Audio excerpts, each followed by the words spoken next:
Hey guys, welcome back to the Ant Analysis. This week I don't have a whole lot of NFL news to update on, so I think I'm going to spend a bunch of time today just going over kind of the upcoming draft that starts April 24th. I got the whole board behind me. I'll probably try and put that up on the screen somewhere throughout this as I'm talking through where they're at. So just kind of some updates for what's going on. Geno Smith signed an extension going through 2027 after initially being traded to the Raiders. So it's showing that they have some interest in keeping him there kind of for the long term. Hopefully he can replicate his success there that he had in Seattle. I think that's at least what the Raiders organization is hoping for. Some of the rule changes, the tush push, well, the biggest one was the tush push ban was denied. So that'll still be a play coming up in the next year. For sure, at least. We'll see how that goes with player safety concerns as what teams are reporting them to be. Joe Milton was traded from the Patriots to the Cowboys last week. I know that the Patriots are going ahead with Drake May and they're sticking with him for the foreseeable future as their franchise guy. Dallas gave up a fifth-round pick for him. I know a lot of teams weren't super quick to jump on that trade, as Milton only really played one game, and that was against Buffalo, and it's the last game of the year. So it's kind of garbage time minutes for at least the second strings for Buffalo's defense anyways. Julio Jones announced he was retiring after 13 seasons in the league. I know he was kind of a huge star in Atlanta when he first started out, and then he kind of moved on from there, got traded around a couple different teams, and kind of had a quiet end to his career, but kind of one of those generational guys. It's awkward or strange to see someone retire, especially for me growing up. I remember watching him for a lot of my teenage years, at least for sure, just being an absolute stud. So it'll be a nice farewell for him. It was announced yesterday that Derek Carr has a shoulder injury that'll make his start to the 2025 season kind of questionable. Not sure how that's going to pan out for them. And that might take a toll on the Saints to see maybe if that affects how they draft, depending on how significant this injury turns out to be. It was just reported, so there isn't a whole lot on it at the moment. Earlier this week, Tyreek Hill was involved in a domestic disturbance with his wife. We'll see how that kind of plays out. I don't think any charges were pressed from what I saw. Okay, let's hop right into it, I guess. We'll start talking about the draft. I'll update my draft board as we get closer to the draft. The needs aren't going to change much, but draft day I'll have who everybody drafts and if address any of their needs at least. And we'll see if there are any surprising picks or surprising trades. See who trades up for what. Starting out with the first pick, Tennessee's biggest needs are consistent quarterback play, an edge rusher, and a wide receiver. It seemed as though Tennessee was going to run with Will Levis, and I don't think his play impressed anybody last year, so I think they're going to look to pick somebody new, especially since they have the first overall pick this year. They kind of get their choice, so hopefully they can get a nice franchise guy to kind of lead them going forward. Their defense was kind of spotty last year as well, so I know an edge rusher is kind of on their list of things that they need to pick up. And as for wide receivers, they don't really have anybody as like a star, and so I think they're going to be looking for a franchise receiver in this year's draft. So we'll see kind of what route they decide to go. It's likely going to be quarterback, though, I feel at least. Pick 2 belongs to Cleveland currently. Right now they're clearly in a quarterback market. They're in need of a quarterback this year with kind of how the Deshaun Watson debacle all turned out, and they've just been kind of relying on backups since then, and Jameis Winston's gone now, so they don't really have anybody there. Another need that they have is their offensive line.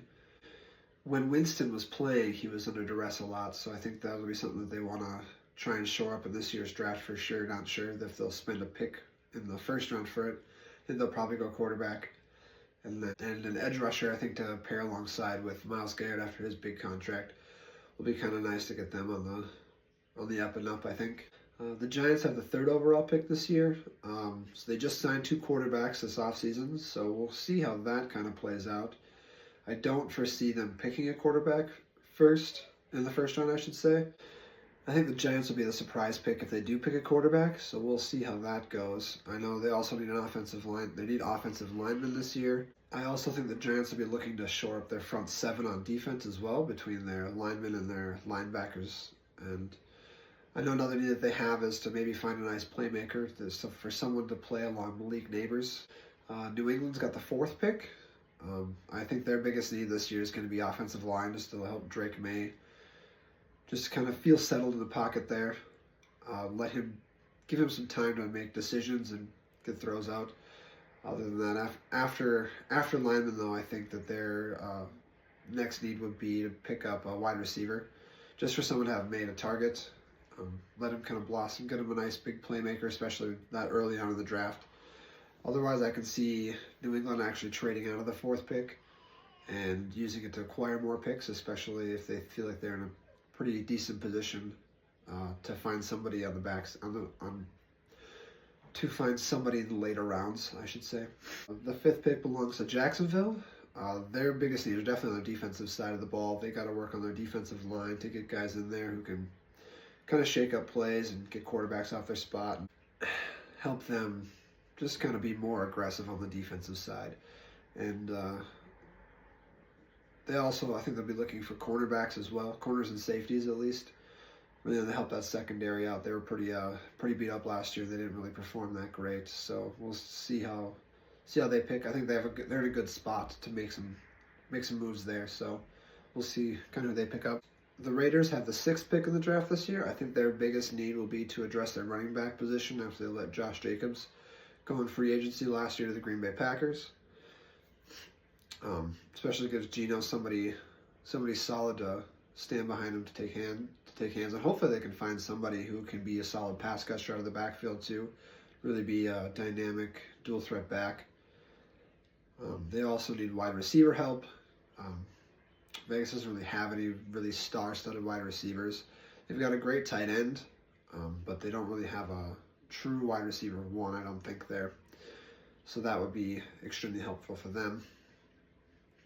The Jets have the seventh pick.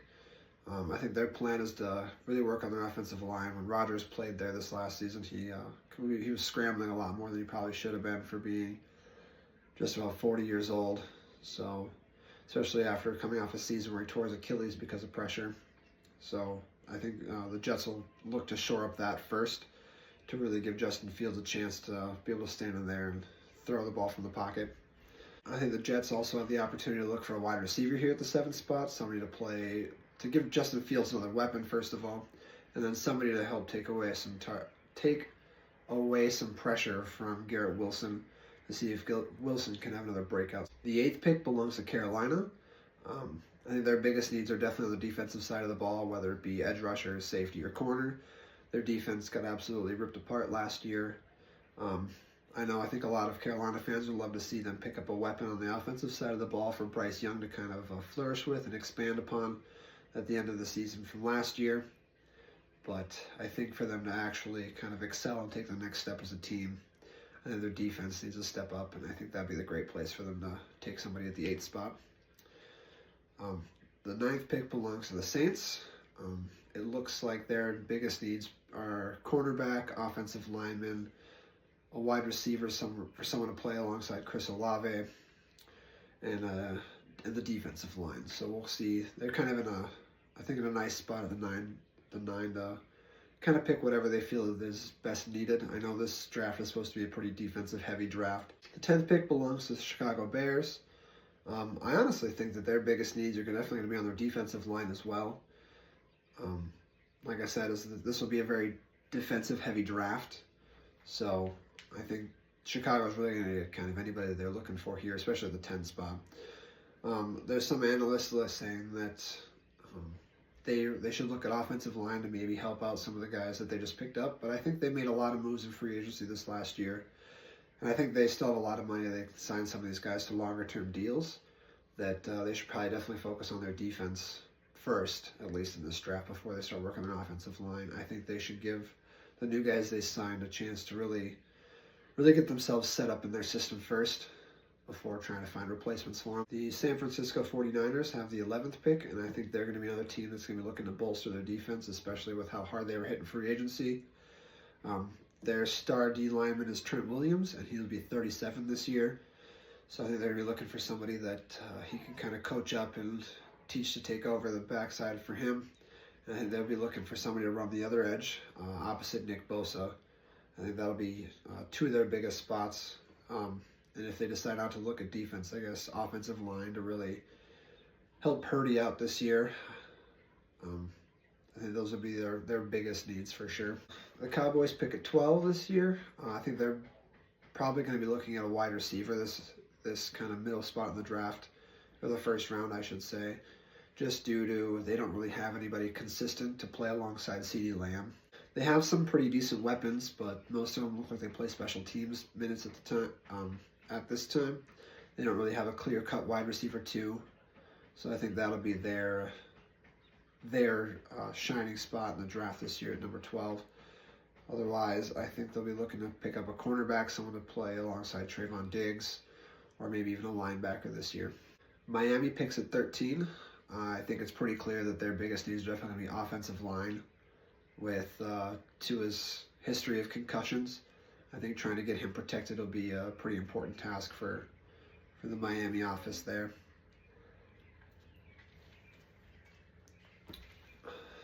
Miami could also look to add D linemen or safety and corners. I don't think they'll probably take one this early, but they'll definitely probably try to fit some of those guys in there. I think their first pick definitely should be to help out Tua in the front. The 14th spot belongs to the Colts. I think their biggest needs are going to be helping out whoever it is being their starter, whether it be Anthony Richardson or Daniel Jones. They've got some decent wide receivers. I think a tight end would be pretty good for them.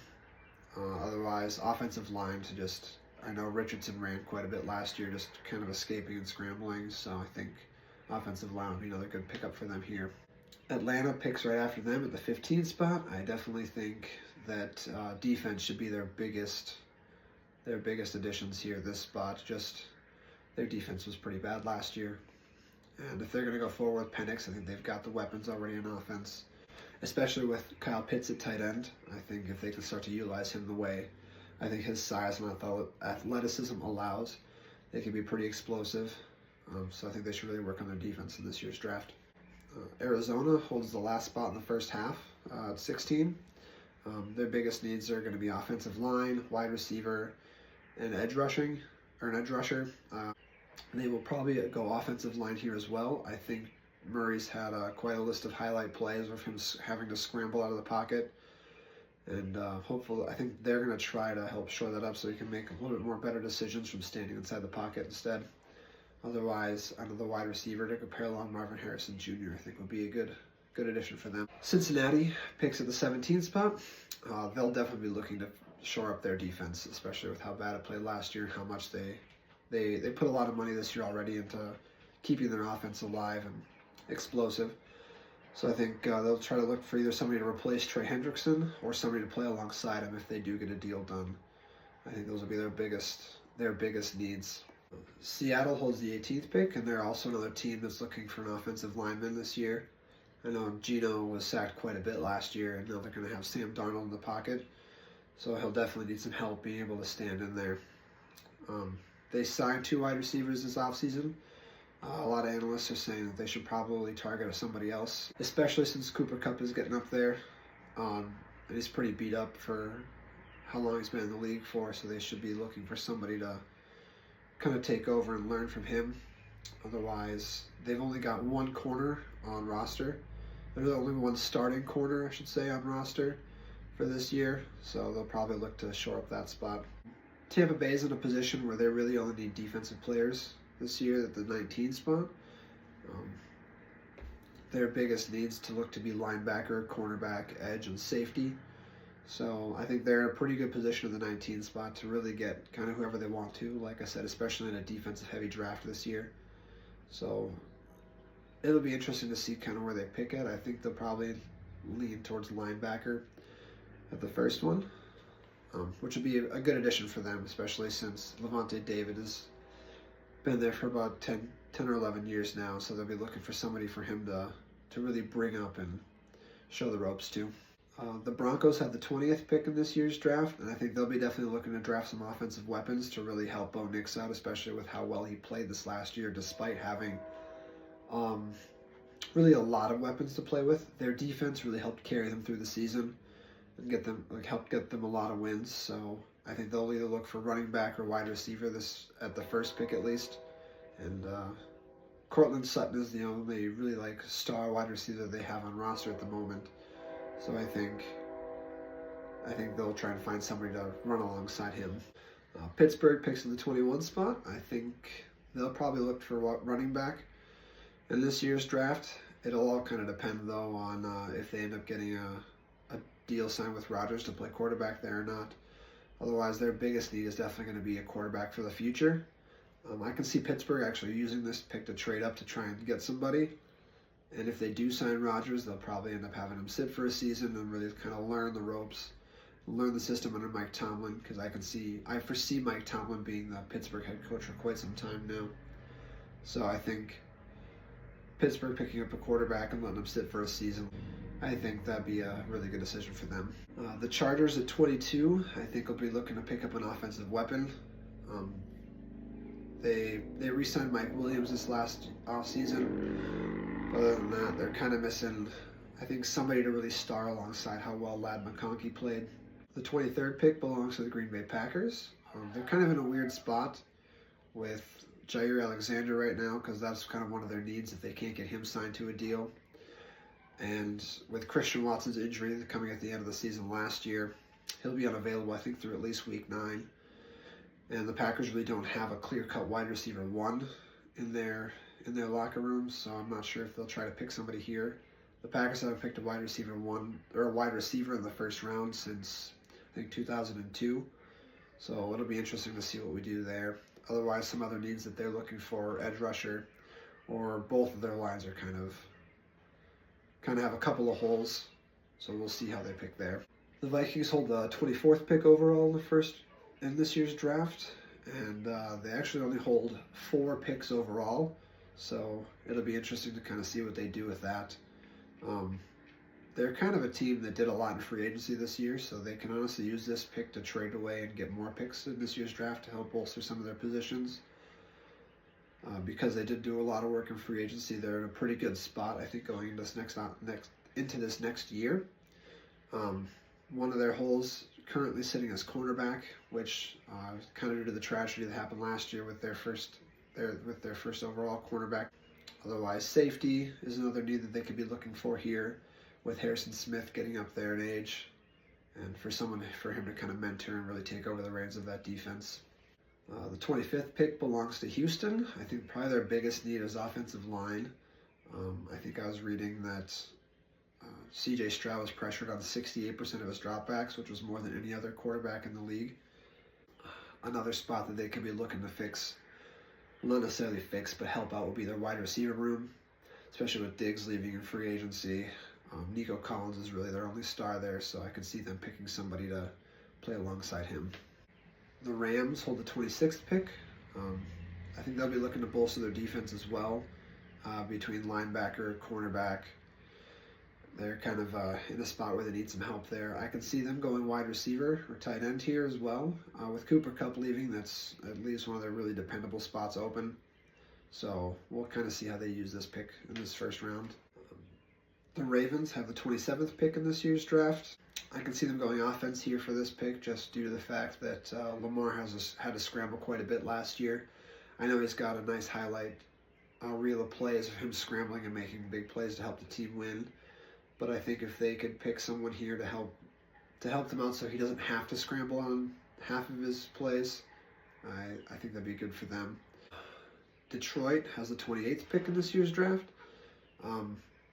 They could definitely use help on their defense, more or less for depth. They're getting a lot of guys back from injury this year, which was really what decimated them last year. So I can see them going in on some edge rushers, somebody along to play opposite of Aiden Hutchinson, since they didn't sign anybody in free agency, or looking at safety spots, just because I know their secondary was decimated last year. Really it was impressive how well they held up for most of the season after a lot of their guys started to go down. So I think they'll definitely try to pick up, I think, for some depth on their defensive side of the ball.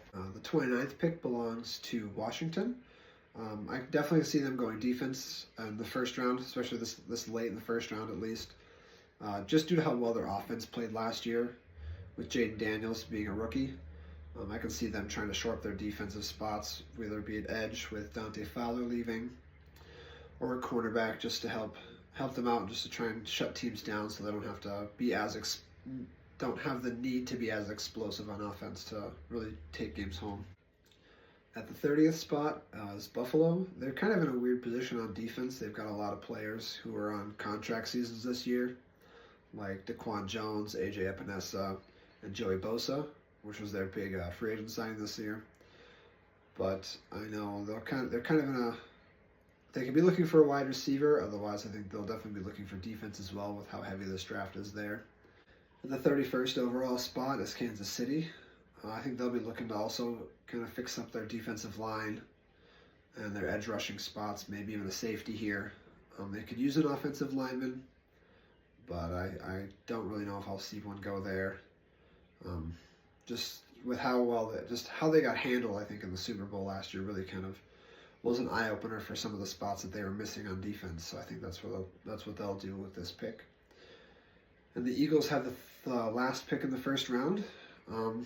They really didn't have any glaring holes this last year. A couple of their needs might be safety or D-line, but for the most part, they were pretty well put together last season. They have a lot of guys returning this year as well, and they did make some moves in the offseason for some free agents, so they really kind of fixed up a lot of what they need. So I think most of what they'll be shooting for here is depth. My next video will be, I'll try to have it recorded and posted the night of the first round on April 24th. Mostly going over all the picks, see who made what, if they address needs, if they have any surprises, stuff like that. I'll keep track of who traded picks out, so I'll have all that updated as well. But I guess until next time, that's the Ant Analysis, and we'll see you guys next time.